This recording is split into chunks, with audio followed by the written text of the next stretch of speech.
जय हिंद मेरे प्यारे बच्चों। मैं आप सभी का जीत मंत्रा यूट्यूब चैनल पे स्वागत करता हूं और आशा करता हूं सभी लोग अच्छे होंगे, एकदम स्वस्थ होंगे।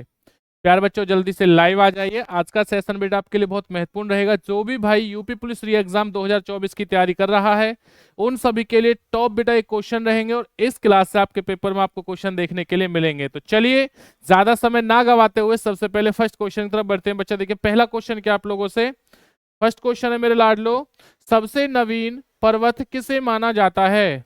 हिंदकुश पर्वतमाला को, अरावली पर्वत को, हिमालय पर्वत को बच्चा, या फिर आपका नीलगिरी पर्वत को? बताइए भाई, सबसे जो नवीन पर्वत है वो किसे माना जाता है? तो हर टॉपिक से आपके लिए क्वेश्चन रहेंगे। जितना ज्यादा हो सके बच्चा वीडियो को लाइक शेयर कमेंट्स करना ना भूलें। तो देखिए, इस क्वेश्चन का सटीक जो राइट आंसर है, बच्चों ने बहुत शानदार आंसर दिया है बेटा। क्या रहेगा? हिमालय को, यानी कि C option is a correct answer. और इसी के साथ पेपर में क्वेश्चन आता है कि हिमालय की सबसे ऊंची चोटी कौन सी है? तो जो सबसे ऊंची जो चोटी रहेगी वो कौन सी रहेगी? Mount Everest. और जो ये माउंट एवरेस्ट है बच्चे, कहाँ पड़ती है? नेपाल में। नेपाल में से किस नाम से जाना जाता है बच्चा? इसे जाना जाता है नेपाल में सागर माथा के नाम से। किसके नाम से? सागर माथा के नाम से इसे जाना जाता है। माउंट एवरेस्ट में लाडलो ध्यान देना, इसकी जो हाइट है वो कितनी है? 8850 मीटर है वर्तमान में। अगर ऑप्शन में ये नहीं मिलता है तो 8848 मीटर भी भाई आप क्या है आंसर दे सकते हो। बहुत शानदार आपका जवाब आ रहा है, इसी प्रकार से जवाब देते रहें। उसी के साथ बच्चा, माउंट एवरेस्ट जो है ये क्या है? विश्व की सबसे ऊंची चोटी है। क्या रहेगी? विश्व की सबसे ऊंची चोटी भी कौन सी है? माउंट एवरेस्ट रहेगी। चलिए उसी के साथ देखिए अगले क्वेश्चन की तरफ बढ़ते हैं। अगला क्वेश्चन क्या है प्यारे बच्चों आप लोगों से? नेक्स्ट क्वेश्चन है, भारत के किस राज्य का प्राचीन नाम नेफा था? असम का है, मेघालय, सिक्किम, या फिर आपका अरुणाचल प्रदेश? तो भारत के किस राज्य का नाम, प्राचीन जो नाम है बच्चा वो क्या था? नेफा। बहुत गजब आंसर आ रहा है, इसी प्रकार से जवाब देते रहे तो बेटा क्या रहेगा? अरुणाचल प्रदेश रहेगा। D option is a correct answer. जिस भाई ने डी आंसर दिया बच्चा वो बिल्कुल सही और एकदम राइट आंसर है। इसी के साथ देखिए अगले क्वेश्चन तरफ बढ़ते हैं। अगला क्वेश्चन क्या आप लोगों से, भारत की प्रथम जनगणना की शुरुआत लॉर्ड मेयो के शासनकाल में किस वर्ष शुरू थी? 1865 ईस्वी में, 1872 ईस्वी में, 1881 ईस्वी में, 1800 बच्चा 88 ईस्वी में? बताइए भाई, भारत की प्रथम जनगणना की जो शुरुआत है वो लॉर्ड मेयो के शासनकाल में किस वर्ष की गई? तो बच्चा ध्यान देना, अगर मैं बात करता हूं प्रथम जनगणना के बारे में तो ये कब की गई थी? तो मेरे लाडो की 1872 ईस्वी में, 1872 ईस्वी में। और अगर आप लोगों से पेपर में क्वेश्चन आ जाए बताइए, स्वतंत्र भारत की बच्चा जनगणना कब हुई थी? पेपर में क्वेश्चन आए, स्वतंत्र भारत की जनगणना, तो बच्चा ये जो हुई थी जनगणना वो कब हुई थी? ये हुई थी आपकी 1951 ईस्वी में। कब हुई थी जी? 1951 ईस्वी में। और इसी 1951 ईस्वी में बच्चा, इस चीज के बारे में भी याद रखना, आपकी जो बच्चा पंचवर्षीय योजना है उनका प्रारंभ भी हुआ था। पंचवर्षीय योजनाओं का प्रारंभ बच्चा, ये भी कब हुआ था आपका? ये भी आपका 1951 से ही प्रारंभ होती हैं। और जो कुल पंचवर्षीय योजना है, टोटल पंचवर्षीय जो योजना है वो कितनी है अब तक? तो वो है आपकी 12। और अंतिम कब से कब तक थी? 2012 से लेके बच्चा 2017 तक थी। पेपर में जितनी भी डिटेल आपको बता रहा हूँ सभी के सभी क्या रहेंगी? महत्वपूर्ण रहेंगी, क्योंकि एग्जाम में आपसे यहाँ से क्वेश्चन पूछे जाते हैं। इसी के साथ देखिए अगले क्वेश्चन तरफ बढ़ते हैं। अगला क्वेश्चन क्या रहेगा? सबसे गर्म एवं चमकीला ग्रह कौन सा है? बुध रहेगा, शनि है, शुक्र है, या फिर आपका मंगल है? तो किसकी बात कर रहा है? गर्म और चमकीले ग्रह की। एक ही उसमें दो क्वेश्चन आप लोगों से पुटअप कर लिए हैं। जिस भाई ने अभी तक चैनल को सब्सक्राइब नहीं किया बेटा, इसी प्रकार की तैयारी करने के लिए, बेहतर तैयारी करने के लिए चैनल को सब्सक्राइब करें, वीडियो को लाइक शेयर कमेंट्स करना ना भूलें। तो बच्चा देखिए, सबसे गर्म और सबसे चमकीला ग्रह है वो कौन सा रहेगा? शुक्र रहेगा। इसे पृथ्वी की बहन कहा जाता है। उसी के साथ साथ प्यारे बच्चों याद रखना, अगर आपसे क्वेश्चन आए कि बताइए लाल ग्रह किसे कहा जाता है? मंगल को। सौरमंडल का सबसे छोटा ग्रह कौन सा रहेगा? बुध रहेगा। चलिए भाई अगले क्वेश्चन तरफ बढ़ते हैं। देखिए अगला क्वेश्चन क्या आप लोगों से, नेक्स्ट क्वेश्चन है, सूर्य के सबसे निकट स्थित ग्रह कौन सा है? सूर्य के जो निकट सबसे, बच्चा याद रखना, निकट ग्रह रहेगा वो कौन सा है? पृथ्वी, शुक्र, शनि या बुध? बहुत बढ़िया, आप लोगों के जवाब आ रहे हैं, इसी प्रकार से जवाब देते रहें।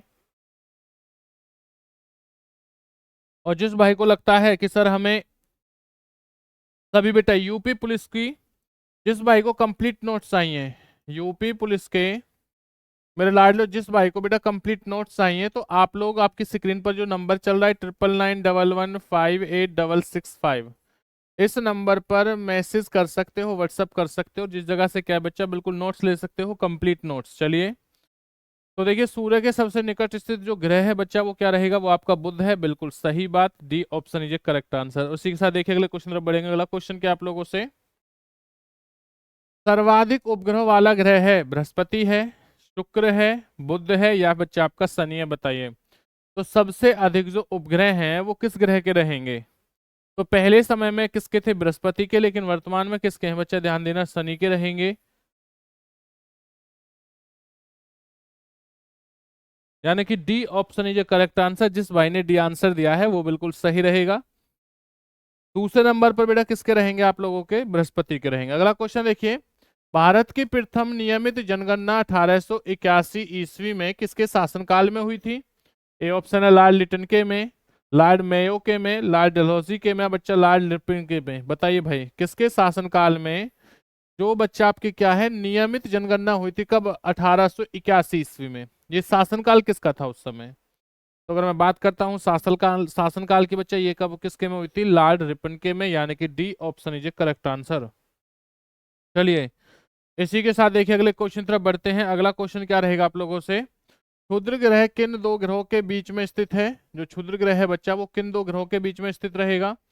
शनि और अरुण है, पृथ्वी और शुक्र है, बृहस्पति एवं शुक्र है, बृहस्पति और मंगल है? बताइए भाई, क्षुद्र ग्रह किन दो ग्रहों के बीच में स्थित है?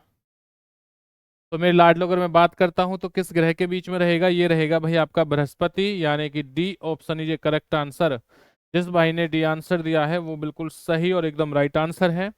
इसी के साथ देखिए अगले क्वेश्चन की तरफ बढ़ते हैं। नेक्स्ट क्वेश्चन क्या है, सी ऑफ बच्चा रखना ट्रोक्लिटी कहां पर स्थित है? पृथ्वी पर है, शुक्र पर, मंगल पर या फिर आपका चंद्रमा पर? जिस भाई ने अभी तक चैनल को सब्सक्राइब नहीं किया, चैनल को सब्सक्राइब, वीडियो को लाइक शेयर कमेंट्स करना ना भूलिए। बहुत शानदार क्वेश्चन है बच्चा, ये क्वेश्चन वो क्वेश्चन है जो आपके एग्जाम में आपसे बार बार पूछे जाते हैं। तो देखिए इस क्वेश्चन का क्या सही आंसर होगा बेटा, याद रखना ये चंद्रमा रहेगा। और जो ये आपका सी ऑफ प्रोबेबिलिटी होता है बच्चा याद रखना, चंद्रमा पर एक क्या होता है, धूल का एक सागर होता है या एक मैदान होता है, जिसे क्या कहा जाता है? जिसे बच्चा याद रखना सी ऑफ प्रोबेबिलिटी कहा जाता है। तो चंद्रमा किसका उपग्रह है? ये पृथ्वी का। ये किसका उपग्रह रहेगा? पृथ्वी का उपग्रह है। और पृथ्वी से इसका बच्चा 57% जो भाग है वो हमेशा क्या है, दिखाई देता है। चलिए अगले क्वेश्चन तरफ बढ़ते हैं। अगला क्वेश्चन क्या आप लोगों से, बिना उपग्रह वाला ग्रह कौन सा है? बुध और शुक्र है, बुध और मंगल है, मंगल और शुक्र है, वरुण और बच्चा प्लूटो है? बताइए भाई, बिना उपग्रह वाला ग्रह कौन सा रहेगा? अगर मैं बात करता हूं बिना उपग्रह वाला जो ग्रह है वो कौन सा रहेगा प्यारे बच्चों, तो ये रहेगा आपका बुध और शुक्र, यानी कि A option is a correct answer. जिस भाई ने ए आंसर दिया है वो बिल्कुल सही रहेगा और एकदम राइट रहेगा। इसी प्रकार से जवाब देते रहें, वीडियो को लाइक शेयर कमेंट्स करना बच्चा ना भूले। तो देखिए अगले क्वेश्चन तक बढ़ते हैं। नेक्स्ट क्वेश्चन क्या है, भोर या सांझ का तारा किसे कहा जाता है? यानी इवनिंग स्टार या मॉर्निंग स्टार किसे कहा जाता है? बृहस्पति को, शुक्र को, बुध को या शनि को? सभी बच्चों के बहुत शानदार जवाब आ रहे हैं, इसी प्रकार से जवाब देते रहें। तो जितना ज्यादा हो सके बेटा उतना ज्यादा जवाब दीजिए, क्योंकि हर एक क्वेश्चन के आपके लिए महत्वपूर्ण रहेगा। एग्जाम आपके प्रारंभ हो रहे हैं, 23 तारीख से प्रारंभ हो रहे हैं। तो भाई बताइए, भोर या सांझ का तारा किसे कहा जाता है? ये कहा जाता है शुक्र को। किसे कहा जाता है? शुक्र को, यानी कि B option is a correct answer. चलिए उसके बाद देखिए अगला क्वेश्चन क्या आप लोगों से, सबसे बड़ा उपग्रह कौन सा है? जो सबसे बड़ा उपग्रह है वो कौन सा रहेगा? डिमोस है, फोबोस है, टिटिनिया है बच्चा, तो याद रखना फिर आपका ग्रेनीमिड है। क्या रहेगा? तो यहाँ पर थोड़ी रहेगा, गैनीमिड नहीं होता है, ज्ञानीमिड होता है। क्या रहता है बच्चा, ध्यान देना, ज्ञानीमिड रहेगा, जो किसका है? बृहस्पति का। ये किसका होता है? बृहस्पति का। और बृहस्पति क्या है, सबसे बड़ा ग्रह भी है और इसी का सबसे बड़ा क्या रहेगा बेटा, उपग्रह रहेगा, यानी D option is correct answer रहेगा। फोबोस और डेमोस जो हैं ये किसके हैं? ये मंगल के हैं। ये किसके रहेंगे? मंगल के रहेंगे। और डेमोस जो है बच्चे सौरमंडल का सबसे छोटा उपग्रह, क्या रहेगा? सबसे छोटा उपग्रह किसका है जी, ये मंगल का रहेगा। और सौरमंडल का क्या है बच्चा, सबसे छोटा उपग्रह रहेगा। चलिए उसके बाद देखिए अगले क्वेश्चन बढ़ते हैं। अगला क्वेश्चन क्या है, जनगणना का महाविभाजक वर्ष माना जाता है 1911 को, 1921, 1951 या फिर आपका 1981 को। तो जनगणना का जो महाविभाजक जो वर्ष है वो कब माना जाता है, अगर मैं बात करता हूं मेरे लाडलो तो कब मान जाता है, ये मान जाता है 1921 में। B option is a correct answer. चलिए उसके बाद देखिए अगले क्वेश्चन तरफ बढ़ेंगे। नेक्स्ट क्वेश्चन क्या आप लोगों से, सौर मंडल का सबसे बड़ा है वह भारी ग्रह कौन सा रहेगा, बृहस्पति है, शुक्र है, बुध है या फिर आपका शनि है। सौर मंडल का सबसे बड़ा एवं भारी ग्रह कौन सा है, अगर सबसे बड़े की बात हो रही है और सबसे भारी ग्रह की, तो वो कौन सा हो जाएगा। बहुत बढ़िया, लाजवाब मेरे जवानों, मेरे सपूतों, मेरे वीरों, मेरे शेरों, बेटा इसी प्रकार से जवाब देते रहें। तो जिस भाई ने ये आंसर दिया है वो बिल्कुल सही है।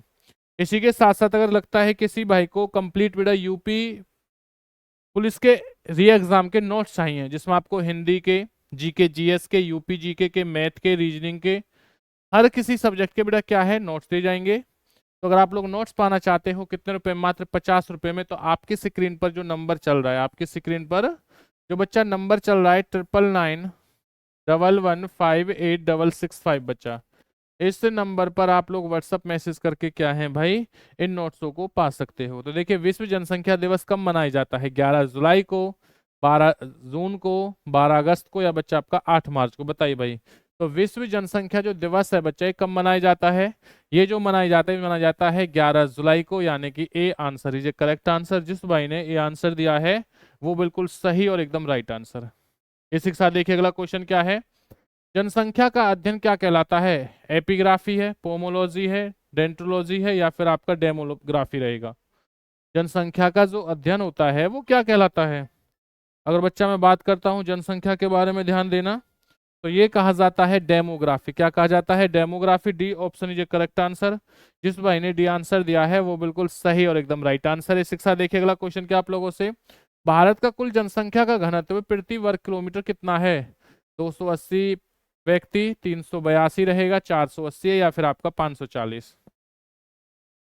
भारत का कुल जनसंख्या जो घनत्व है वो प्रति वर्ग किलोमीटर कितना रहेगा, अगर बच्चा मैं बात करता हूं प्रति वर्ग किलोमीटर की, तो कितना रहता है 382, यानी कि B option is a correct answer. जिस भाई ने बी आंसर दिया है वो बिल्कुल सही और एकदम राइट आंसर रहेगा। इसी के साथ देखिए अगले क्वेश्चन तरफ बढ़ते हैं। नेक्स्ट क्वेश्चन क्या है, पृथ्वी के विपरीत दिशा में घूमने वाला ग्रह कौन सा है, अरुण एवं शुक्र रहेगा, शुक्र एवं बच्चा बुध है, शनि एवं मंगल है, वरुण एवं अरुण है, बताइए भाई। तो पृथ्वी के जो विपरीत जो दिशा में घूमते हैं, तो ऐसे सिर्फ दो ही ग्रह हैं, और वो दो ग्रह कौन कौन से बच्चा देखना, सबसे पहले नंबर पे क्या आएगा आपका अरुण और दूसरे पे क्या है शुक्र, यानी कि A option is a correct answer. 6 जो ग्रह हैं वो बच्चा क्या है अपने राउंड में घूमते हैं, और दो जो दो उपग्रह हैं वो क्या है, सॉरी दो जो दो ग्रह रहेंगे वो क्या है अलग राउंड में घूमते हैं। भू स्थिर उपग्रह की ऊंचाई कितनी होती है, 3200 किलोमीटर है, 800 किलोमीटर है, 34,000 किलोमीटर या फिर आपका 36,000 किलोमीटर। भू स्थिर जो उपग्रह हैं उनकी जो ऊंचाई रहेगी वो कितनी रहेगी, अगर बच्चा मैं बात करता हूँ किस चीज के बारे में भाई, भू स्थिर उपग्रह के बारे में, तो इसकी जो ऊंचाई रहेगी मेरे लाडलो वो कितनी है, वो है आपकी 36,000। जिस भाई ने डी आंसर दिया है वो बिल्कुल सही और एकदम राइट आंसर रहेगा। इसी के साथ देखिए अगले क्वेश्चन तरफ बढ़ते हैं। नेक्स्ट क्वेश्चन क्या है, चंद्रमा किस ग्रह का एकमात्र उपग्रह है, जो चंद्रमा है यह किसका उपग्रह रहेगा। तो इस क्वेश्चन का आंसर सभी बच्चे करेंगे, क्योंकि भाई इतना सिंपल और इतना आसान क्वेश्चन है बच्चा, हर किसी को पता है क्या रहेगा, पृथ्वी का, यानी कि बी ऑप्शन बिल्कुल सही और एकदम करेक्ट आंसर। इसी के साथ साथ जिस भाई ने चैनल को सब्सक्राइब नहीं किया बेटा, चैनल को सब्सक्राइब, वीडियो को लाइक शेयर कमेंट्स करना ना भूलें। चलिए देखिए अगले क्वेश्चन तरफ बढ़ते हैं। नेक्स्ट क्वेश्चन क्या है, भारत का कुल लिंग अनुपात प्रति हजार वर्ष, सॉरी पुरुष कितना होता है। तो देखिए प्रति हजार पुरुष कितना होता है, जो लिंग अनुपात होता है भारत का कुल, 943 महिलाएं, 843 महिलाएं, 743 महिलाएं या फिर आपका 948 महिलाएं।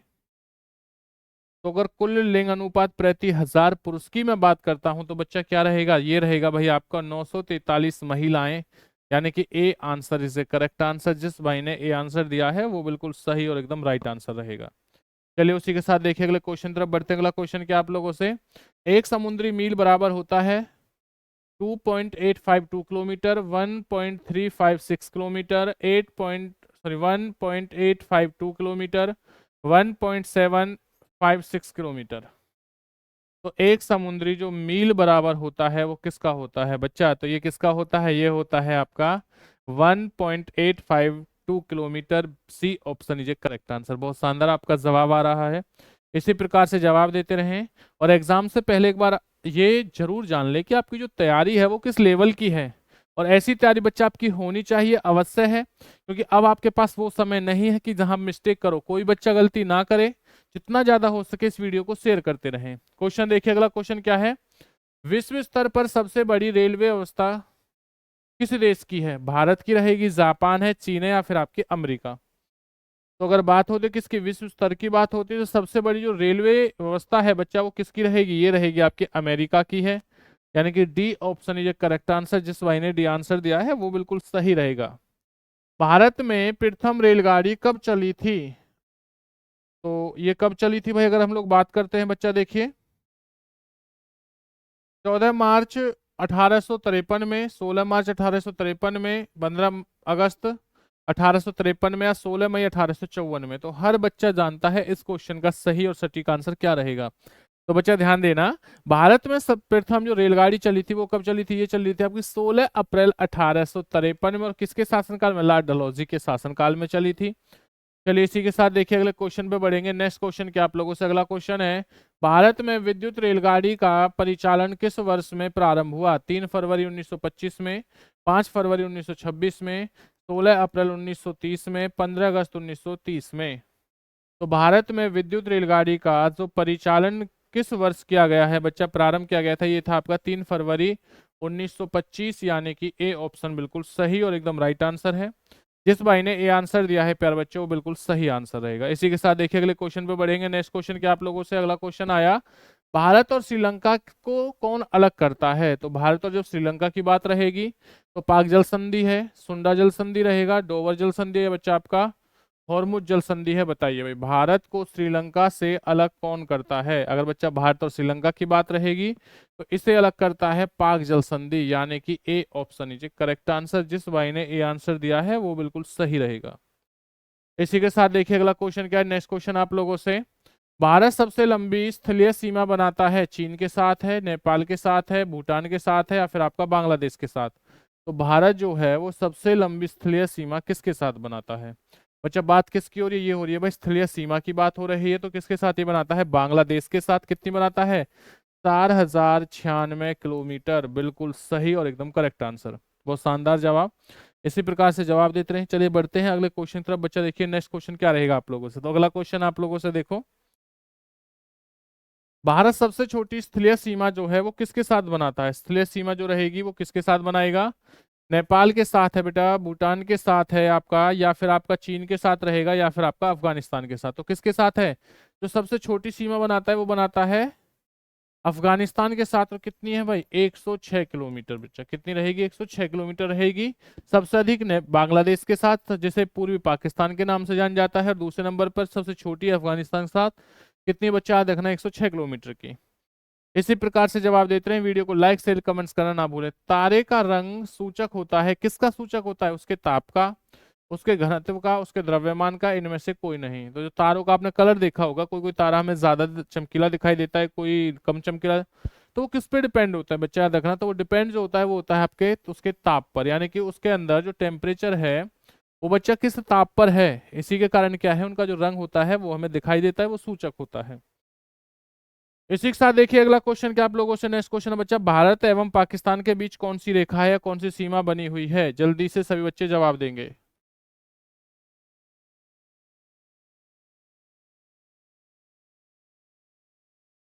तो जब भारत एवं अगर मैं पाकिस्तान की बात करता हूं तो हर बच्चे को पता बेटा कौन सा रहेगा? रेड क्लिप रेखा होगी, सी ऑप्शन।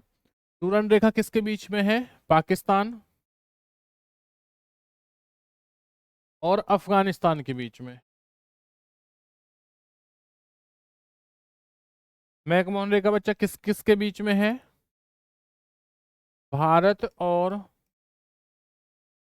चीन के मध्य है। तो मुझे जल्दी से बताएंगे कमेंट्स करके, जो हिंडनबर्ग रेखा है वो किन किस किस के बीच है? इसका भैया आंसर आप लोग दोगे। चलिए उसके बाद देखिए बच्चा अगला क्वेश्चन देख रहे। अगला क्वेश्चन क्या है? तीन तरफ से बांग्लादेश से घिरा हुआ राज्य कौन सा है? यानी कि जो तीन तरफ से घिरा हुआ बच्चा बांग्लादेश जो राज्य है वो कौन सा रहेगा? अगर मैं बात करता हूँ तीन तरफ से बांग्लादेश से घिरा हुआ राज्य है मेरे लाडलो, वो रहेगा आपका त्रिपुरा। मोस्ट इंपोर्टेंट क्वेश्चन है, पेपर में बहुत ज्यादा आता है। तो जो भाई तैयारी में लगा हुआ है ना, जिस भाई को लग रहा हो कि सर तैयारी कैसी होगी, बेटा चेक कर लीजिए पेपर से पहले, क्योंकि बहुत शानदार बहुत बड़े मजेदार एक क्वेश्चन है और सभी क्वेश्चन महत्वपूर्ण है आपके पेपर के लिए। अगला क्वेश्चन देखिए, नेक्स्ट क्वेश्चन क्या है? भारत का सबसे निकटतम समुद्री पड़ोसी देश कौन सा है? बांग्लादेश है, पाकिस्तान है, इंडोनेशिया या फिर आपका श्रीलंका? जिस भाई ने अभी तक चैनल को सब्सक्राइब नहीं किया बच्चा, चैनल को सब्सक्राइब कर लेना। तो देखिए भारत का सबसे निकटतम जो समुद्री पड़ोसी देश रहेगा वो कौन सा है? वो है आपका श्रीलंका, यानी कि D option is a correct answer. और जिस भाई को यूपी पुलिस के बच्चा क्या है, नोट्स चाहिए सभी सब्जेक्टों के, ऑल सब्जेक्ट के जिस भाई को नोट्स चाहिए मेरे प्यारे बच्चों,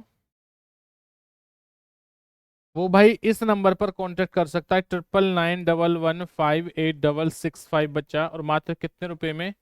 मात्र 50 रुपए में, जिसमें कुछ भी नहीं आता बच्चा, आपको सभी नोट्स दिए जा रहे हैं। कॉपी भी आज के टाइम में 50 की बेटा क्या है, 50 की आ रही है, और आपको यहाँ पे सभी नोट्स दिए जा रहे हैं। तो जिस भाई को चाहिए तैयारी बेहतर करनी है, तो जिन बच्चों का पेपर अभी लेट है, 2-3 दिन का समय है, एक हफ्ते का समय है बच्चा, वो क्या है इस नोट्सों से अपनी तारीख और बेहतर बना सकते हो। देखिए उसी के साथ अगला क्वेश्चन क्या है आप लोगों से, नेक्स्ट क्वेश्चन है, रेडकिल्प रेखा का जो निर्धारण है वो किस वर्ष हुआ है? बच्चे जो समय है वो जो टाइम है वो कब बना था? 1940 में, 1947, 1950 या 1954 में? बताइए भाई, रेडकिल्प जो रेखा है इसका जो बच्चा समय है, निर्धारण है, वो किस वर्ष हुआ? अगर मैं बात करता हूँ निर्धारण की, तो ये हुआ भाई 1947 में। जिस भाई ने बी ऑप्शन दिया है वो बिल्कुल करेक्ट और एकदम राइट आंसर प्यारे बच्चों। अगला क्वेश्चन देखिए क्या रहेगा, पृथ्वी से चंद्रमा का कितना भाग दिखाई देता है? भाई 45% है, 55% है, 57% या प्यारे बच्चों आपका 65%? तो पृथ्वी से जो चंद्रमा का भाग दिखाई देता है वो कितना होता है? तो ये क्वेश्चन मैं आपको बता चुका हूँ। जस्ट अभी जब एक्स्ट्रा चीजें, जितनी भी चीज आपको मैं डिटेल से पढ़ा रहा हूँ ना, हर एक चीज पे ध्यान दीजिए, फोकस कीजिए। ये नॉलेज आपके पास होनी चाहिए, क्योंकि सभी के सभी चीज क्या है, अगर एग्जाम में अब ये क्वेश्चन आए तो इसके आसपास के क्वेश्चन आपसे बिल्कुल पूछे जा सकते हैं। तो बच्चा क्या रहेगा, 57%, सी ऑप्शन इज राइट। इसी के साथ देखिए अगला क्वेश्चन क्या है, दो देशांतर रेखाओं के बीच की दूरी को किस नाम से जाना जाता है मेरे प्यारे बच्चों? कोरे के नाम से, ब्लैक के नाम से, सीमा या फिर आपका क्षेत्रफल के नाम से? तो जब दो देशांतर रेखाओं के बीच की दूरी की बात रहेगी तो बच्चा किससे मापा जाता है? ये मापा जाता है आपके गोरे के नाम से, यानी कि A answer is correct answer. जिस भाई ने ए आंसर दिया है वो बिल्कुल सही और एकदम सटीक आंसर रहेगा। चलिए उसी के साथ देखिए अगले क्वेश्चन तरफ बढ़ते हैं बच्चा। अगला क्वेश्चन क्या है, बिग बैंग के सिद्धांत का प्रतिपादन किसने किया है?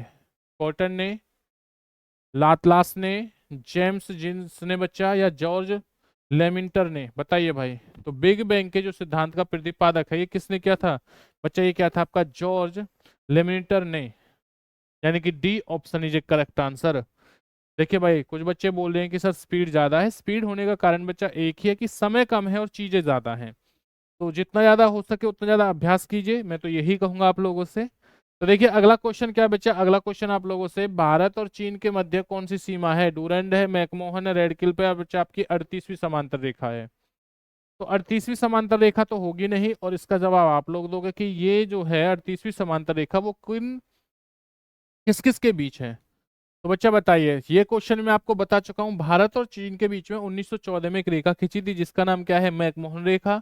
और बच्चा ये किसने खींची थी? ये सर मैकमोहन ने खींची थी, कब? 1914 ईस्वी में। बहुत शानदार भाई। इसी के साथ चलिए अगला क्वेश्चन देखते हैं। अगला क्वेश्चन क्या है, पृथ्वी की आयु ज्ञात करने के लिए किस विधि का प्रयोग किया जाता है बच्चा? कार्बन 14 का, यूरेनियम डेटिंग का, आसवन विधि का, या फिर आपका इनमें से कोई नहीं? बताइए। तो पृथ्वी की आयु ज्ञात करने के लिए किस विधि का प्रयोग किया जाता है? ये किया जाता है यूरेनियम डेटिंग का, यानी कि B option is correct answer.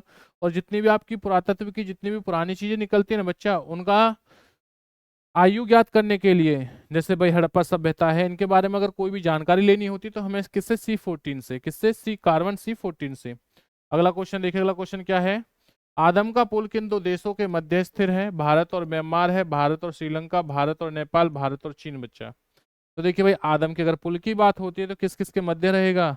ये रहेगा भारत और श्रीलंका, यानी कि B option is correct answer. जिस भाई ने बी आंसर दिया है मेरे लाडलो वो बिल्कुल सही रहेगा।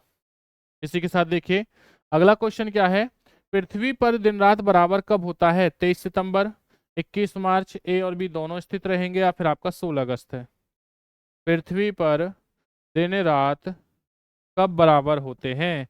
तो जब पृथ्वी पर जब भी दिन रात बराबर होंगे वो कब होते हैं? तो वो आपके होते हैं यानी कि 23 सितंबर और 21 मार्च को, यानी कि सी ऑप्शन बच्चा बिल्कुल सही और एकदम करेक्ट आंसर है। बहुत शानदार आपका जवाब आ रहा है, इसी प्रकार से जवाब देते रहें।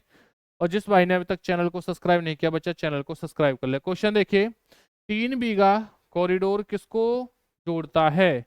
भारत एवं श्रीलंका को, भारत एवं बांग्लादेश को, भारत एवं बच्चा चीन को, या भारत एवं पाकिस्तान को? बताइए। तो 3 बीघा जो कॉरिडोर है वो किसको जोड़ता है मेरे लाडलो? ये जोड़ता है बेटा भारत और बांग्लादेश को जोड़ता है। किसे भाई? भारत और बांग्लादेश को जोड़ता है। जिस भाई ने बी आंसर दिया है वो बिल्कुल सही रहेगा और एकदम सटीक आंसर। इसी के साथ देखिए अगला क्वेश्चन क्या आप लोगों से, भारत एवं पाकिस्तान के बीच शिमला समझौता कब हुआ? 1965 में, 1972, 1980 या 1985 में?